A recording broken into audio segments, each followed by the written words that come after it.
Welcome back, and as I promised, this is going to be a very, let's say, special episode of Cairo Local Time. As we all know, the 55th edition of Cairo International Book Fair started with Norway as the guest of honor, and we are very much delighted to have with us a Norwegian author and documentary filmmaker, Mr. Tvedt. I hope I'm pronouncing your name right. Yes, you are. Thank Great. you. Sir, I'm very much honored to have you on Now TV international screen, and I was very happy and proud in the same time to know that this is not the first time you visit Egypt, and that you fell in love long ago with the Nile River. And this book is one of yours because this is the fourth book on the Nile River, and this is the second to be translated into Arabic. Before going into any details, why the Nile River? Why not? Because you do have thousands in Norway. Yeah, we have thousands in Norway, and I've been studying the relationship between water, Ma, as you said here, and societies for a long time. And I've been traveling all over the world. I mean, I made a documentary, written books on, Yangtze River, Huanghe, Yellow River, the Donau, the Rhine, the Ebro in Spain, the Thames in England. Oh. But no river has fascinated me more than the Nile. And the reasons are, I think, obvious, because as a historian, all know that no river has a longer and more fascinating history than the Nile. Yeah. And as a geographer, the Nile cannot be compared to other rivers. It's so long and crossing four climatic zones, the biggest wetlands, or one of the biggest wetlands in the world, through South Sudan, the high mountains in Ethiopia, and then the deserts of Egypt. It's very, very varied. It's therefore very, very fascinating.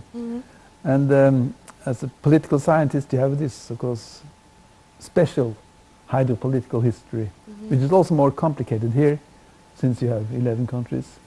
Then it's a fact, and then it's a situation in other river basins. So why the Nile has interested me the most is, I think, quite clear. And you name it, the Nile, the river of history, because of what you're saying, or you had something in mind, or a message through this title? I think perhaps both. One, of course, because I think it's a river of history. Because if it is only history, you just read about it and that's it. But you have this mix between history or past and present in the same time. Let me know about this relation. Yeah, I think that in order to understand, in general, in order to understand the present, or you will certainly misunderstand the present if you do not understand the past. That holds for everything. And I think also for rivers, or societies, or river management. So I think that the importance of understanding this long history of human river relations in this area is, of course, very useful. And I think necessary if you are going to solve the problems of how this river should be exploited now and in the future. But as a historian, I can say that I'm interested also in the history for history's own sake, because it's fascinating. Yep. I'm asking this question because many people, particularly those who fell in love with Egypt and with the Nile River of Egypt, they always say that they found people around the Nile are the very same people or with the very same features. If you meet or if you deal with an Egyptian in Upper Egypt, particularly, you would think that you are dealing with one of our ancestors who lived here thousands of years ago, with our smile, with the warm reception, with the generosity, with the being able to deal with people even if they do not share the same language or the same culture. Is that true? Well, I cannot say if it's true or not, but certainly I have the same impression. But if that impression is true, I don't know. It's my impression. No. Because you said that there are some biographies here. My point is that, I've written a book called The River Nile in the Age of the British.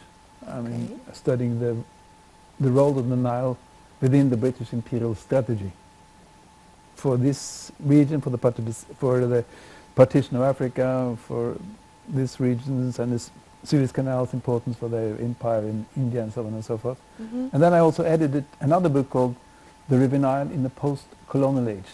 Uh-huh. But together with that, or at the same time, I made a bibliography, that is a list of all the most important books and articles written on the Nile. Mm-hmm. I listed 4,000 altogether. Oh, 4,000. 4,000. And this book is also published in London. But what I discovered was that the Nile was not really described as a main subject or a main person in history. So I thought that what was lacking was a biography of the Nile. This And was my coming question. After 4,000 articles, what's new here? exactly. Why Yeah. write a book on the Nile? Yeah, 4 books on the Nile. Yeah. Yeah. So and why this one? I justify it, and I think it's justified as well, by underlining that it's a biography of the river. Mm-hmm. And by that I mean it's not only concerned with the river's political importance, the river's economic importance, the river's religious and mythical importance, its ecological importance. No, I'm trying to integrate all that stuff into one coherent story about the importance of the Nile in the whole basin. Mr. Treje, you consider yourself a writer, a filmmaker, let's say lecturer, or all these things together? And if yes, what's closest to your heart? Your first A? No, I think that first and foremost I consider myself as a professor writing academic books. Okay. Because that is what I think is most rewarding, perhaps most tiresome, I don't know. But at least it's a way to learn things.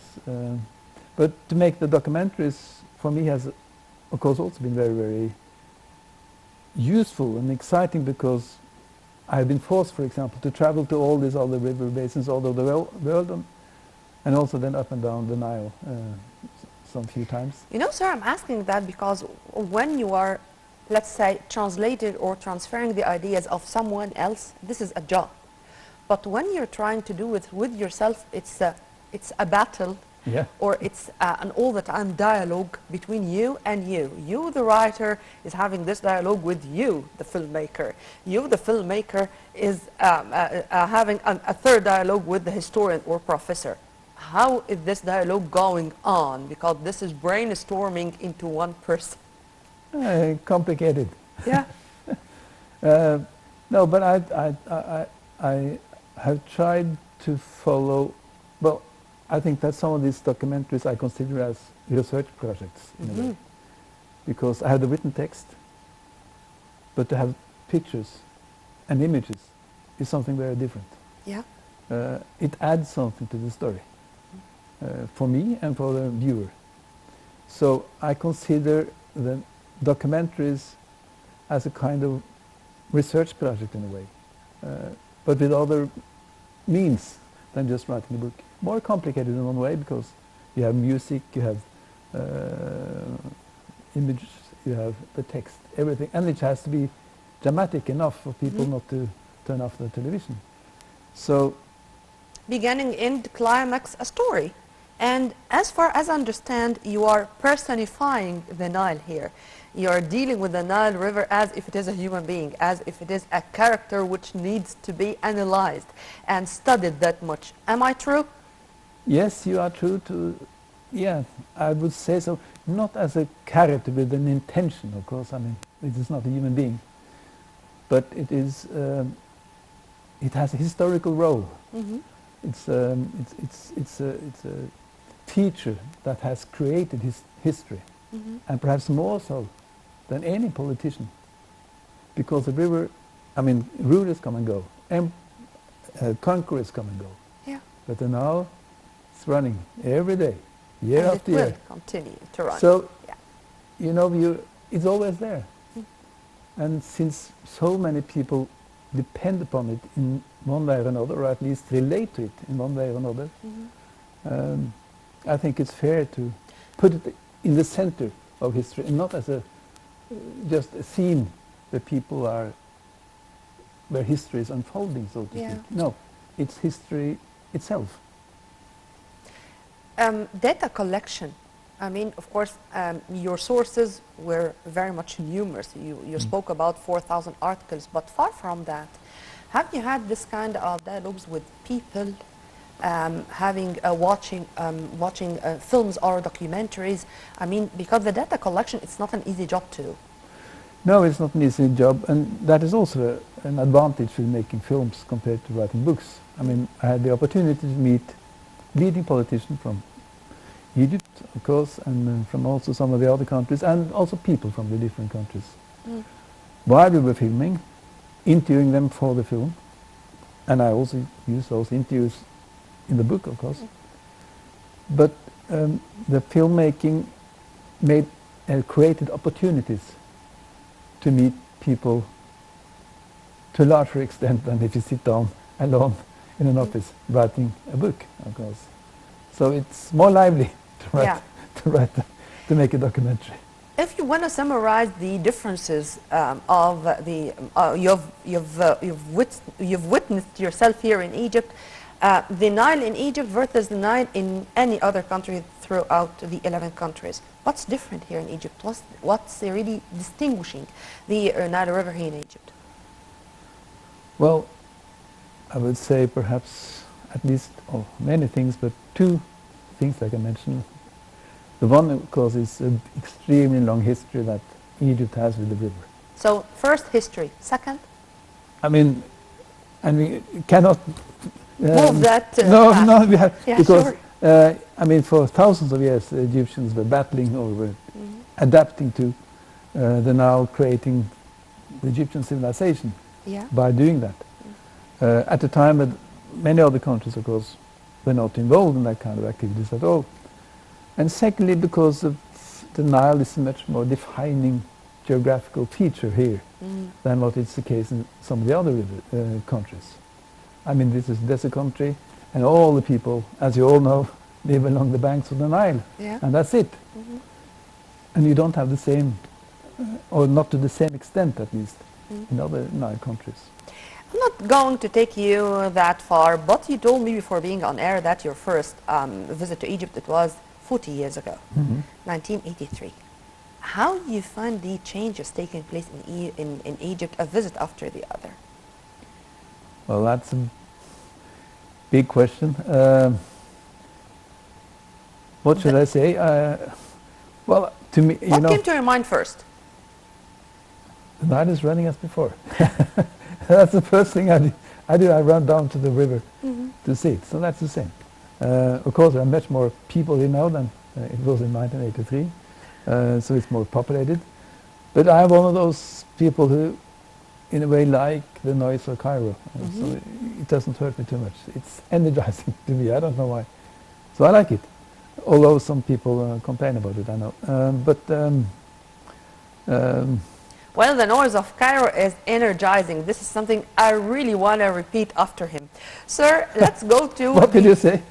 You said the noise of Cairo is energizing. Yeah. Great. Oh, yeah, you That's like something which I really like, because I tell you something, sir. When it comes to our sense of belonging to Egypt, we cannot find something wrong. We cannot find a disadvantage. Whenever it's Egyptian, then it's great. It's us, or it's the way we look at our country. But let me go to the book fair. And of course, Norway is the guest of honor. What's also distinguished about our book fair and about this edition in specific? Well, I'm not very familiar with book fairs generally, but what astonished me and not surprised the other Norwegians who are there is, of course, the size of the fair, of the book fair. I mean, the number of people that are visiting it. Again, it's very, very busy, you know. People all over the place. And they have told us that the number of people visiting the fair is about half the population of Norway, you know. So To us, Yeah. it's very many people. That is the most surprising thing to me. Mm-hmm. And of course, also very impressive is all these books that is all over the place, and people going and buying and carrying books away in plastic bags or whatever. It's very nice to see. And all ages, all age categories. I mean, you would find the elderly people, you would find the youth, even the Exactly. kids, you name it. Yes, yeah, so it's very lively out there, I would say so. Regarding, also this was a question we've been discussing before being on air regarding different cultures. When there is harmony among cultures, this is something great. And when we avoid any kind of disputes, this is even greater. How do you see the role of writers, of historians, of people like you who can achieve this goal? Well, I think that if I have an advantage, Mm-hmm. it is that I'm an outsider. Yeah.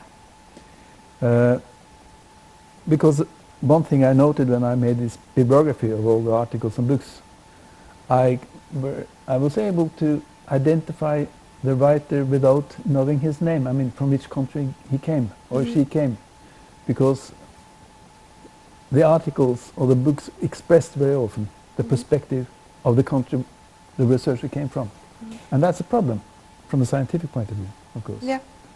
So I think that if I have an advantage by being an outsider, is precisely that I can perhaps view the Nile in a more neutral way, or to say it a little bit differently, I might be able to represent the different viewpoints Mm-hmm. and the different perspectives in a way that are true, in a way that is true to the different countries and actors Mm-hmm. in this Nile basin. Mm-hmm. And if that is an advantage, and if that creates more possibilities for mutual understanding, for empathy within the river, of course, which needs empathy, I mean everybody knows that, Yeah. and also for other people's viewpoints, then it might have or be a certain contribution then Mm-hmm. for such a development. I don't know. Sir, let me put my question in other words, speaking about the things in common between the Norwegians and the Egyptians, because when it comes to the peoples, they are the real representation of the culture or of the civilization of each country. Do we have things in common? We at least have a lot of things not in common, especially when it comes to waterscapes or water landscapes. Uh-huh. I mean, think of it. Egypt has one river basin. Norway has 3,000 to 4,000 river basins. Okay. And Norway is a water country. Mm-hmm. It's extremely important. Nowadays, the big national debates is about the pricing of water or the pricing of electricity. In Norway, electricity is only produced by water. So water has been and is a very, very important question in Norway. But the relationship to the waterscape is, of course, extremely different, because there are 4,000 of them or 3,000 of them. Yeah. Sir, I'm asking this because now you're an expert when it comes to the Nile River or to all the country or the Nile Basin countries, and especially Egypt. If any Norwegian who has never come to Egypt asked you, just summarize Egypt for me, tell me about Egypt. How have you seen Egypt throughout the 40 years? In few words, how you're going to describe our country? A difficult question, because when I talk about Egypt or any other topic, I like to talk about things I've been doing research on. I'm not messing around, having a lot of opinions of this and that. So when it comes to the water issue, I have to limit myself to what I am able to talk about. When it comes to the water issue or the Nile issue, of course, the great difference during these decades has been that Egypt's position on the Nile is much more debated now than what it was in 1980, with all those implications that had.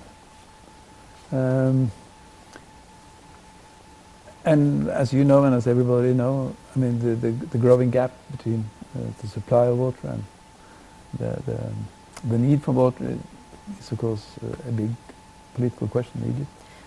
All this these are the things I can talk about. Except for that, as I said, I love coming here every time. Sir, you've been awarded a lot of awards, a lot of prizes, and of course this is a motive for doing more and more and for achieving more. Tell me about the awards you have had. No, it's not so important.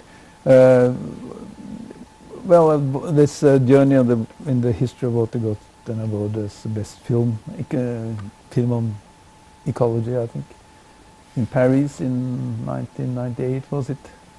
And then I would, well, some for water research,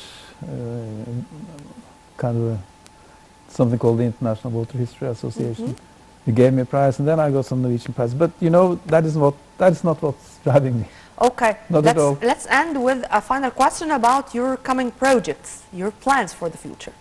Well, what I'm doing just now, or I just finished, is I've written a book on the Industrial Revolution. Oh.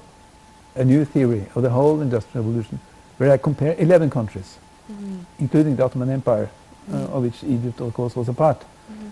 And I analyze how different countries were able to industrialize at that time. And I also try to, among other things, explain why Muhammad Ali did not succeed and could not succeed in industrializing Egypt in the middle of the 19th century. So that's what thing I just finished, and then I have to admit that I perhaps will be writing about Norwegian history now.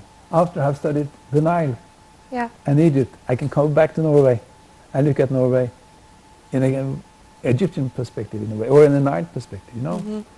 Because then I might be able to see things in Norway that other people... Believe it or no, I think the Nile River already changed your way of looking at things. Exactly. Well, sir, unfortunately we're running out of time, but I really enjoyed our discussion, and I'm going to leave you with a promise to see you again here in Egypt and in other episodes of Cairo Local Time or on our screen on Al TV International. Thank you, sir. Thank you. Well, we were very much delighted and honored to have with us Mr. Tvedt. He's a Norwegian filmmaker, he is a writer, an academic in writing, and it seems that, inshallah, we are going to meet him again and again in Egypt, because whenever you are in love with the Nile River, you are going to return back. It's a promise.